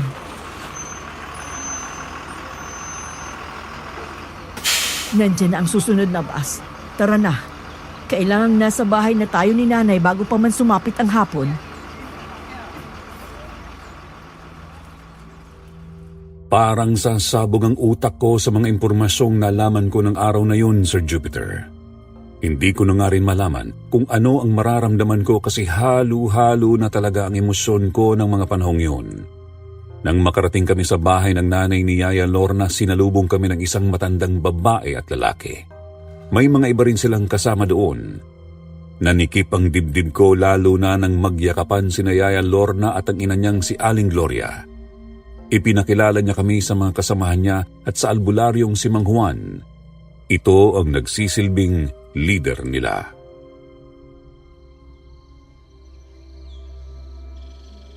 Magandang araw sa inyong dalawa. Ikinagagalak namin kayo makilala. Masaya rin kaming nakatakas ka na sa islang yun, Lorna. Salamat po sa kanilang dalawa. Siguro kung hindi sila napadpad doon, hindi ako magkakaroon ng lakas na kumawala at hindi ko pa rin matatanggap na ang anak na isinilang ko ay hindi ko na makukuha sa kanila. Noong una, ayoko talagang iwan ang anak ko. Kaya nga sabi ko, hihintayin ko kayo.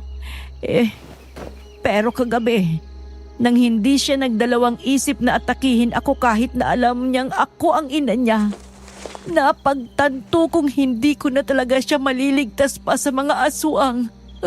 Ay, mabuti naman at hindi ka nasaktan. Paano ba kayo nakatakas? Alam ba nila? Oo, alam nila. Sinubukan pa nga nila kaming habulin, pero pasikat na ang araw kaya hindi sila nakahabol. Kagabi, bala ko sanang kumbinsihin ang anak kong sumama sa akin, pero muntik na niya akong lapain. Mabuti na lang at napigilan ng mga nandun. Buti na lang din at hindi siya nagsumbong na sinubukan ko siyang pasamahin. Kasi kung hindi, baka hindi na ako inabutan ng umaga. Hinintay ko munang makabalik sila ng madaling araw bago ko pinuntahan itong dalawa. Nagkakasiyahan sila kanina, kaya nakatakbo kami agad sa dalampasigan. Pero nakita pa rin po nila kami doon. Alam nilang tumakas kami at sabi ni Yaya Lorna, siguradong susunod ang mga yun dahil maaamoy nila si Giselle. Kahit po ba magpakalayo-layo kami, masusundan pa rin nila kami. Babalik na lang po kami ng syudad. Aabutin kayo ng gabi. Oo, masusundan nila kayo kasi markado na si Giselle. Kung ganon, ano pong gagawin natin? Kailangan nating patayin ang mga yon. Pero hindi tayo pwedeng bumalik sa islang yon dahil lugar nila yon. Kailangan sila pumunta dito. Matagal na namin pinaghandaan ang araw na ito. Nung naiwan si Lorna sa isla, humingi ng tulong si Gloria sa amin at simula noon, mas pinag-aralan namin ang mga aswang na yon. May inihanda na kaming patibong para sa kanila. Kailangan na lang na mapapunta natin sila doon para sabay-sabay silang masunog pagsikat ng araw. Teka. Gagawin yung pain ng nobya ko? At paano kayo nakakasigurong matatalo yun silang lahat Ang dami na mga yun. Mateo, marami ring koneksyon si Mang Juan sa mga albularyo sa Karatig Bayan. Sa ngayon may mga tao na rin silang pinapunta doon. Isa pa, ang kailangan lang naman talagang mamatay ay si Danilo dahil siya ang nagmarka kay Giselle. Pag nawala na siya, hindi na kayo masusundan ng iba kung may matitira man, lalo na kung nasa malayo na kayo. Marka? Anong marka? Hindi siya literal na marka, Giselle. Ang amoy mo ang markang tinutukoy ko. Simula noong maamoy ka ni Danilo at manatili ang amoy na yun sa sistema niya, markado ka na sa kanya. Kaya kahit saan ka magpunta ngayon, mahahanap ka niya. Pag nawala siya, wala nang koneksyon ng mga ibang aswang sa'yo. Walang hiyang tarantadong yun. Mateo, huminahon ka. Kailangang kalmado ka lang sa ganitong pagkakataon kagaya ng pagiging kalmado mo noong mga panahong pinapakisamahan mo pa lang si Danilo. Pagdating ng iba pa nilang mga kasamahan, ilalatag na nila ang plano. Sa ngayon, mabuti sigurong magpahinga muna kayo ng maayos. Sigurado akong kulang pa kayo sa tulog.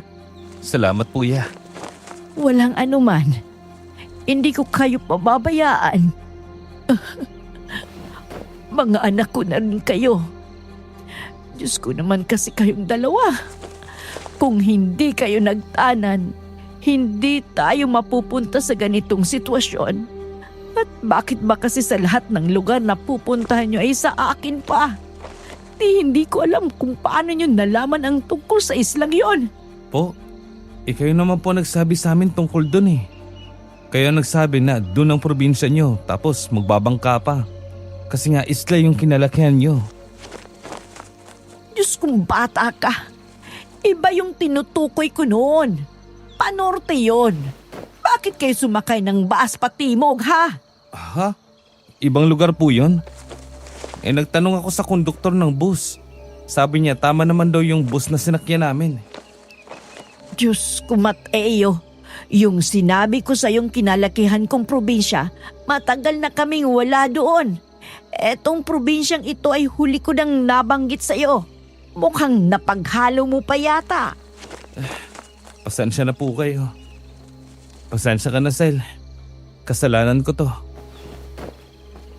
Hindi, ayos lang, okay? Siguro ito na rin ang paraan ng Diyos para mailigtas natin si Yaya Lorna. Sabi nga niya, di ba? Kung hindi dahil sa atin, baka hindi na nga talaga siya nakaalis sa islang yon. Kaya wag mo nang sisihin ang sarili mo. Mukhang tama nga sila na lahat ng nangyayari ay may dahilan. Malalagpasan natin to. Hindi mananalong kasamaan sa kabutihan. Nginitian ko si Mateo. Nag-aalalang niyakap niya naman ako ng mahigpit. Panay pa rin ang paghingi niya ng tawad at panay rin naman ang pagsabi ko na ayos lang. Ilang saglit pa ay yumakap na rin sa amin si Yaya Lorna. Matapos ang drama naming tatlo, pinagpahinga muna kami ni Yaya. Wala naman daw kaming dapat ipag-alala dahil umaga pa naman at hindi pa makakaalis ng isla ang mga aswang na yon. Tapos na ang tanghalian nang nagising ulit kami ni Mateo at pagbaba namin nandoon na nga ang mga ibang kasama ni Mang Juan na mukhang nagmula pangaraw sa mga Karatig Bayan. Nagsimula na kaming mag-usap tungkol sa plano nang biglang may dumating na lalaki at may sinabi kay Mang Juan. Nang bumalik sa amin si Mang Juan, nakita naming nagbago ang mukha niya at parang may problema.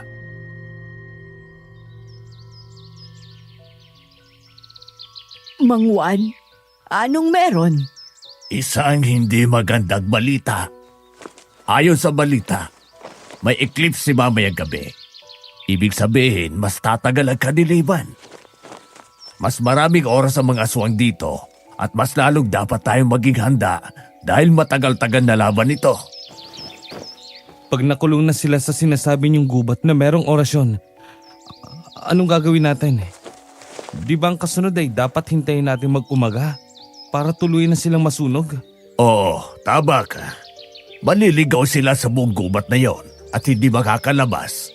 Ipagpapatuloy namin ang orasyon sa labas para hindi nila ito magiba. Pero dahil sa eclipsing ito, hindi namin alam kung kakayanin ba ng orasyon ang mas matagal na pagkukulo. Malamang din na hindi lahat ng aswang ay papasok sa gubat na yon. Kaya ang mga matitira ay lalabanan natin ng mano-mano. Mateo, ikaw ang magiging tagapagtanggol ng nobya mo. Bibigyan ka namin ng armas at mga panangga. Dapat hindi siya makuha ni Danilo. Areglado po. Kailan ba magsisimulang eclipse? Hating gabi raw at magtutuloy hanggang madaling araw. Baka bandang alas 7 na sumikat ang araw. Matagal-tagal na panahon yun na pakikipaglaban. Kaya ba natin yon? Sel, kaya natin yun. Kakayanin natin, di ba? Hindi kita pababayaan. Tama si Mateo, Giselle. Hindi ka namin iiwan. Ang mabuti pa'y pumunta ka muna doon kina Juan, Mateo. Bibigyan ka nila ng mga armas at ituturo nila sa'yo kung paano kakalabanin ang mga aswang na yon. Sige po. Ako na muna ang bahala dito kay Giselle. Giselle, ayos ka lang ba ha? Sa totoo lang, hindi ko alam kung anong mararamdaman ko ngayon. Sobrang gulo kasi ng lahat. Naghalo-halo na. Naiintindihan kita. Normal lang na ganyan ang maramdaman mo sa mga nangyayari. Pero wag kang mag-alala, anak. Hindi kita pababayaan ha. Kayong dalawa ni Mateo, gagawin ko ang lahat para makaligtas kayo. At kung talagang desidido na kayong magtaanan, tutulungan ko pa kayong magsimulang muli. Nangako ako sa nanay mo noon na ako ang magiging pangalawang ina mo. Kaya sige na, kung saan ka masaya, susuportahan kita. Parang nung nakaraang araw lang po inis kaya't nagtanan kami. Kasi naman hindi ko inakalang magagawa ni Mateo na suwayin si Senyora Mildred. Diyos ko, hindi ko mahinuha kung anong masasakit na salita ang natanggap mo sa kanya. Simula po nung sinagot ko si Mateo, alam ko na pong hindi ako matatanggap ni Senyora Mildred. Masakit, oo. Sa katunayan nga, makikipaghiwalay na lang dapat ako kay Mateo eh. Ano? Ano ka bang bata ka? Alam ko po, ang gaga ko siguro ko nagkataon. Nasaktan lang po ako ng mga panahong yon, kaya ako naisip yon. Basta, tutulungan ko kayo ni Mateo na magsimulang muli kahit na tayo-tayo na lang. Pero sa ngayon, kailangan muna nating talunin ang mga aswang na yon. Nakaagapay lang kami sa iyo mamayang gabi at alam kong hindi ka rin naman iiwan ni Mateo. Pero gusto ko pa rin kahit paano ay may magawa ka para protektahan ang sarili mo. Kaya eto, isuot mo ang mga ito. Binigay sa akin ni nanay ang mga pulseras na ito. Kung sakaling mahuli ka ng aswang at hindi ka na makalaban, ipakain mo ito sa kanya. Ano po bang meron sa mga ito? Nakakapatay ito ng aswang? May mga Latin na dasal sa loob niyan at binditado rin ang mga yan. Pag nalunok nila yan, siguradong sunog sila. At ito rin, ito ang ilan sa mga kumon na panlaban. Sigurado kung alam mo naman tong mga to, di ba? Opo, asin at bawang. Pero totoo po ba talagang nasasaktan sila sa mga ito? Oo, pero hindi makakapatay ang mga yan. Nasasaktan lang sila. Okay na rin yun kahit paano. Kaya mamaya, maglagay ka rin ito sa bulsa mo, okay? Sige po.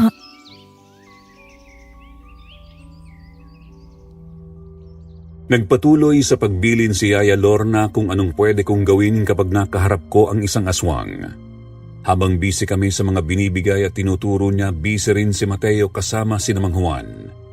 Buong maghapon ay yun lang ang ginawa namin. Sinigurado nilang alam namin kung paano lalaban ang mga aswang. Nang nagsimulang dumilim ay isa-isa ng pumwesto ang mga kasama ni na Aling Lorna sa mga lugar na pagtataguan nila. May isang gubat doon sa likuran ng bahay ni Mang Juan at ang gitnang parte noon ang kanilang inorasyonan para magsilbing kulungan ng mga aswang. Ang kailangan kong gawin ay ang pumunta doon. Siguradong doon kami masusundan ni na Danilo dahil ako nga ang pakay nila. Ang mga kasamahan namin ay magtatago sa paligid ng gubat at kakalabanin ang ibang mga aswang habang hinihintay namin ang pagsikat ng araw. Sa totoo lang, hindi ko alam kung kakayanin naming tagalan ng pakikipaglaban. Ang sabi naman ni Mang Juan, may isa pa raw silang paraan kung paano tatalunin ang mga aswang maliban sa pagkulong sa mga ito. Yun ay ang talagang pagsunog sa mga ito. Pero ganun pa man, kailangan nilang makulong doon sa lugar na inorasyonan ni Mang Juan para hindi sila makalaban pa. Medyo mahirap din yun kaysa kung ang sinag ng araw ang susunog sa kanila.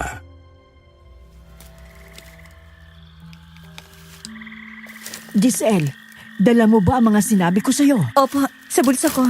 Suot ko rin po ito. Mabuti. Ayos ka lang ba? Kinakabahan ka ba? Medyo po. Pero tiwala naman po ako sa inyong lahat. Alam kong hindi niyo ako pababayaan. Talagang hindi, mahal. Sandali. Nararamdaman ko na sila. Palapit na sila. Nandito na po sila. Papunta na. Sobrang bilis nila. Ay, sige na. Sumunod na kayo sa iba. Giselle, handa ka na ba? Opo. Huwag kang mag-alala. Kasama niyo ako. Hindi ka namin pababayaan ni Mateo. Okay? Sobrang lapit na nila. Kailangan na namin kayong iwan, Lorna. Sige, Mang Juan. Kami na ni Mateo ang bahala. Mag-iingat kayo. Tara na! Tara na. Kailangan nating makaabot sa kubo. Bilisan niyo. Pakiramdam ko ay lalabas na ang puso ko sa aking dibdib ng mga oras na yon. Nasa unahan namin si Yaya Lorna habang mahigpit na hawak naman ni Mateo ang isa kong kamay. Tinatagan ko ang aking sarili kahit na pakiramdam ko ay nanginginig na ang buo kong katawan. Sobrang lamig ng hangin. Binilisan pa namin lalo ang paglalakad pero bago pa kami makarating sa may gitna ng gubat kung nasaan ang kubong magsisilbing panlilin lang namin sa mga aswang, natigilan kami nang may humarang sa amin at ilang saglit lang, nagdatingan ang iba pa hanggang sa napalibutan na nila kami. Ang bibilis nilang lahat na hindi na kami nakahakbang pa at na-corner na nila kami. Pusang gala. Malayo pa ba tayo sa kubo? Medyo malayo pa. Ang dami nila. Alam ba ni Mang Juan na... Huwag kang mag-alala. Sigurado akong alam ni Mang Juan. Lorna, ang taksil kong asawa. Pwe! Huwag na huwag mo akong tatawaging asawa, Oro. Alam nating lahat na sisidlan lang ang tingin nyo sa aming mga babae. Tumatapang ka na, Lorna. Parang noong nakaraan lang, nagmamakawa ka sa aking makita mo ang anak natin. Pagbabayaran mo ang ginawa mo sa kanya. Bakit, Lorna? Ano bang ginawa ko sa anak natin? Wala akong ginawa! Ginawa mo siyang halimaw. Hunghang! Halimaw na siya mula nang ipinanganak mo. Hindi kita mapapatawad sa ginawa mo sa amin. Mas lalo hindi ako papayag na pati ang mga alaga ko ay mabiktima nyo. Tama na ang drama, Aling Lorna. Ibigay niyo sa amin si Giselle at baka maawa pa kami sa inyong dalawa. Kagaya ng awang ipinakita namin sa ina mo noon. Kapalit ng katawan mo. At sa tingin mo, papayag akong mapunta sa'yo? Hindi! Dadaan ka muna sa bangkay ko, Danilo. Hindi mo mahawakan kahit dulo ng hibla ng buhok niya habang nabubuhay ako. Ang taas ang pangarap mo, gago! Tingin mo, may laban ka sa akin, ha? Ikayang-kaya namin kayong patambay ng sabay. Mabilis akong itinago ni Mateo sa likuran niya. Pinagitnaan nila ako ni Yaya Lorna. Ikinuyong ko ang aking mga kamay at pinasok ang mga iyon sa magkabilang bulsa ko kung nasaan ang mga dala kong asin at bawang na ayon kay Yaya Lorna ay hindi naaamoy ng mga aswang na yon kahit pa matalas ang pang-amoy nila. Umaalulong ang mga aswang habang pinapalibutan kami. Inihampas ni Yaya Lorna ang buntot pagi sa lupa pero nagtawanan lang ang mga ito. Ni hindi natakot at nagsimula pang ang lumapit sa amin hanggang sa nakarinig kami ng isang pagpito.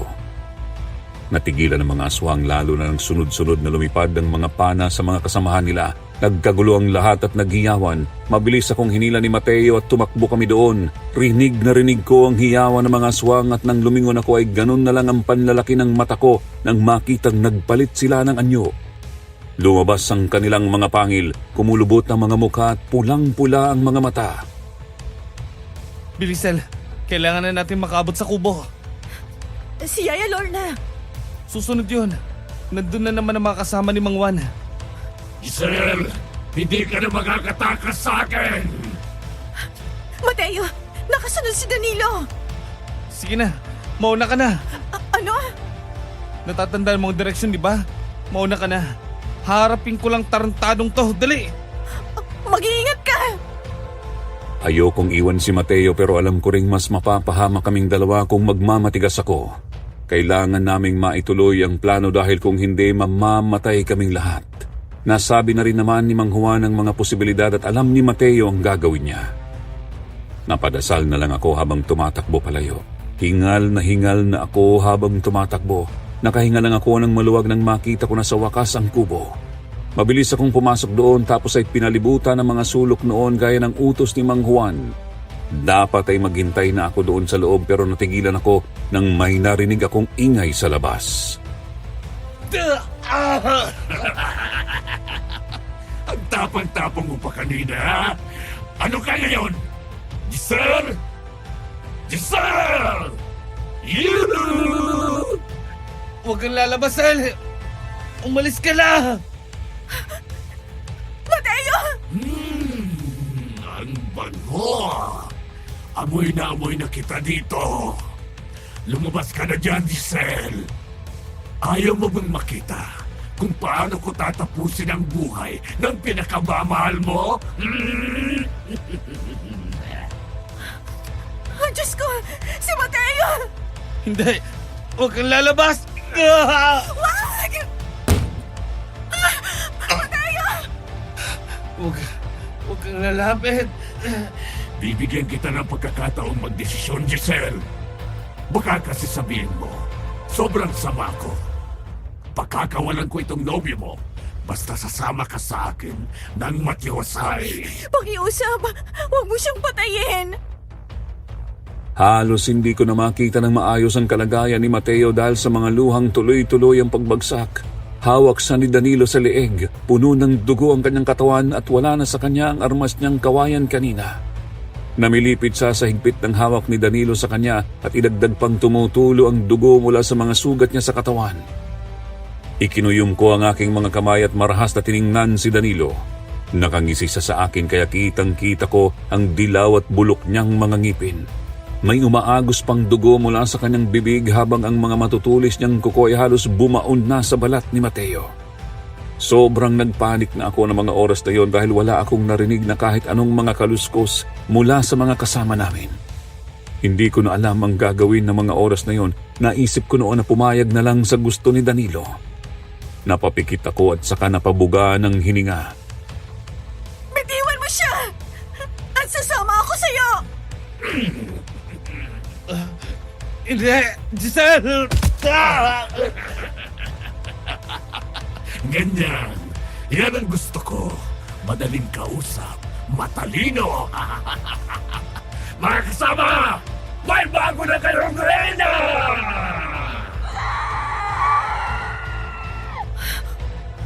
Anong ginagawa mo? Bakit ka sumisigaw? Parsan pa. Hindi para magsaya dahil may reyna na ako. Siguradong matutuwa si Ama. Kung ganon, nasan sila? Huwag kang mag-alala. Tinatapos lang nila ang mga kasamaan mo. Tumupad ka sa pangako mo. Hindi mo nasasaktan si Mateo. Oo naman. Basta ikaw, aking reyna. Huminga ako ng malalim at saka dahan-dahang umatras pabalik ng kubo dahil palapit din siya ng palapit sa akin. Nakangisi lang siya habang nakatingin sa akin na parang nababaliw siya. Hindi siya nagtaka kung bakit panay ang atras ko kaya ginamit ko ang katangahan niya para mas mapapasok pa siya sa kubo.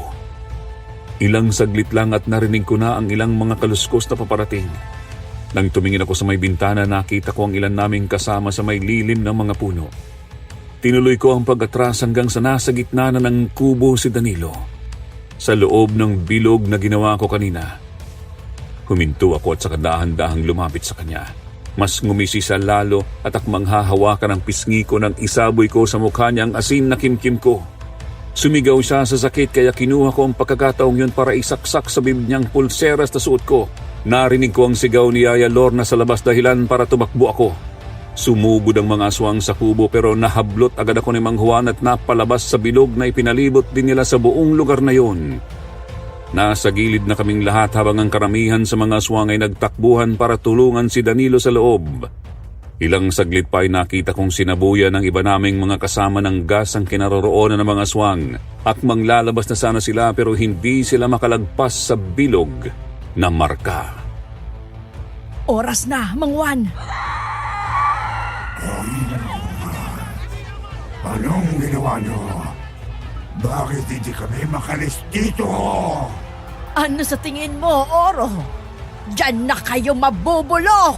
Nilinlang mo ako, Giselle! Walang iya ka! Kulang pa yan sa ginawa mo kay Mateo at Yaya Lorna! Hindi niyo kami basta-basta mapapatay! Talaga? Sige! Tingnan natin! Ibinigay ni Yaya Lorna sa akin ang isang gasera. Agad kong nakuha ang ibig niyang sabihin. May mga ilang kasamahan din kaming may hawak ng gasera. Tiningnan ko si Danilo tapos ay walang pagdadalawang isip kong inihagis ang gasera sa parting sinabuyan namin ng gas. Ganoon din ang ginawa ng mga kasama namin, dahilan para mabilis na kumalat at lumaki ang apoy. Naghiyawan lahat ng aswang sa loob. Umatras kami. Mabilis akong tumalikod para hanapin si Mateo at nakita ko siyang nasa tabi ni Mang Juan. Walang malay habang ginagamot. Tumakbo ako sa kanya. May iilan pang dumating na mga aswang pero nakaya rin naman silang labanan ng mga kasama namin. Patuloy sa pag-orasyon ang mga kasama ni Mang Juan sa mga nasusunog na aswang hanggang sa tuluyan ng sumikat ang araw. Hindi natuloy ang inaasahang tagal ng eclipse, kaya mas maagang sumikat ang araw dahilan para mamatay ang mga aswang na parating palang sana. Mabilis namang naging abo sina Danilo at ang mga kasamahan nila na nasa loob ng bilog na marka. Dinala namin si Mateo sa ospital at sa awa ng Diyos, naagapan din naman siya. Giselle, hindi ka pa ba matutulog? Nandito naman ako. Ako na muna ang magbabantay kay Mateo. Ayos lang po ako. Matulog ka na. Baka ikaw naman ang magkasakit. Sige po. Pero teka, Yaya. Nasa na po si Mang Juan at ang mga kasama niya? Pinuntahan nila ang isla. Po? Bakit? Ano pang gagawin nila doon? Titingnan nila kung may mga aswang pang natira. Yung anak niyo po. Hindi ko alam, Giselle. Pero kung nandun pa man siya, sana magawan ko pa ng paraan ang pagkaaswang niya. Ngumiti ako kay Yaya Lorna at niyakap siya. Nakita kong talagang mahal niya ang anak niya kahit na aswang ito. Pero sa kasamaang palad, wala na ito sa isla nang puntahan nila ni Mang Juan. Katunayan, wala ng tao sa isla nang dumating sila roon. Nanlumo man siya, hindi na dinamdam ni Yaya Lorna ang nangyari. Naging abala rin kasi siya sa pagkasikaso sa amin ni Mateo. Halos 3 linggo sa ospital si Mateo. Pagkalabas niya, nagdesisyon kaming magpakasal doon sa probinsya. Sobrang saya ni Yaya Lorna. Nanatili muna kami ng ilang buwan sa lugar nila bago kami nagpasyang bumalik sa syudad para harapin ang mama ni Mateo. Hindi naging madali ang lahat dahil talagang hindi ako tanggap ni Senyora Mildred. Pero nang isilang ko ang unang anak namin ni Mateo, unti-unti rin siyang lumambot sa apo niya at maging sa akin na rin. Sabi nila, time heals all wounds. Siguro totoo yun kasi parang yun ang nangyari sa amin ni Mateo at sa mama niya. Pero bukod doon, sa tingin ko importante ring harapin niyo ang mga problema at huwag itong takbuhan. Walang nalulutas ang pagtakbo sa problema kasi hindi naman kusang nawawala yun kung wala kang ginagawa. Mula nang bumalik kami sa syudad, wala na kaming naging komunikasyon kay Yaya Lorna.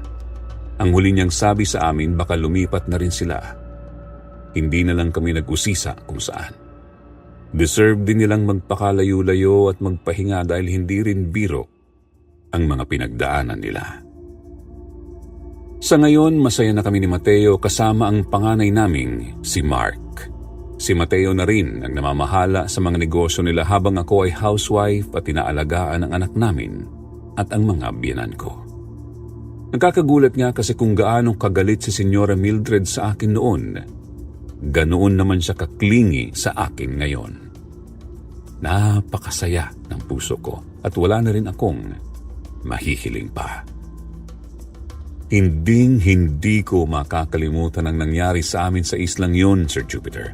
Kasi yun ang naging daan para maayos namin ang relasyon namin sa magulang ni Mateo. Doon ko rin napatunayan kung gaano ako kamahal ni Mateo. Hanggang dito na lang po ang aking liham. Sana may natutunan kayo. Kung sakaling mapili ang aking kwento, maraming salamat po. Salamat sa pagbibigay ng platform para makapag-share kami ng mga ganitong kwento. Huwag po kalimutang mag-like, share at subscribe sa channel ng Kwentong Takip Silim. Pakipindot na rin po ang bell button para updated po tayo lagi sa kanilang uploads. Kung kayo po ay gaya kong may kwento tungkol sa mga aswang, pwede niyo pong i-comment sa baba para mabasa ko rin. Salamat po ulit. Nagmamahal, Giselle. Grabe ano? Nakakapanindig balahibo ang kwento nitong si Sender. Hindi biro ang mga pinagdaanan nila. Pero nakakabilib din kung paanong sa kabila ng mga nangyari, talagang makikita ang pagmamahal ni Mateo kay Giselle. Tunay ngang walang mayaman o mahirap sa pag-ibig dahil kapag tinamaan ka, tinamaan ka talaga. Sana'y na-enjoy ng ating mga listeners ang kwento ni Giselle at ng nobyo niya na si Mateo. Kung paanong lahat ay hinamak nila para sa kanilang pag-ibig, kahit ang mga aswang. Kung nasaan man kayo ngayon, Giselle at Mateo, masaya kaming nakamit nyo na sa wakas ang pinakaaasam nyong pag-iibigan. Yung walang tutol at walang panganib. Muli, ako po ang inyong lingkod, Jupiter Torres. Sana samahan niyo ulit ako sa susunod na kwentong itatampok namin dito sa ating channel. Maraming salamat po sa inyong pakikinig.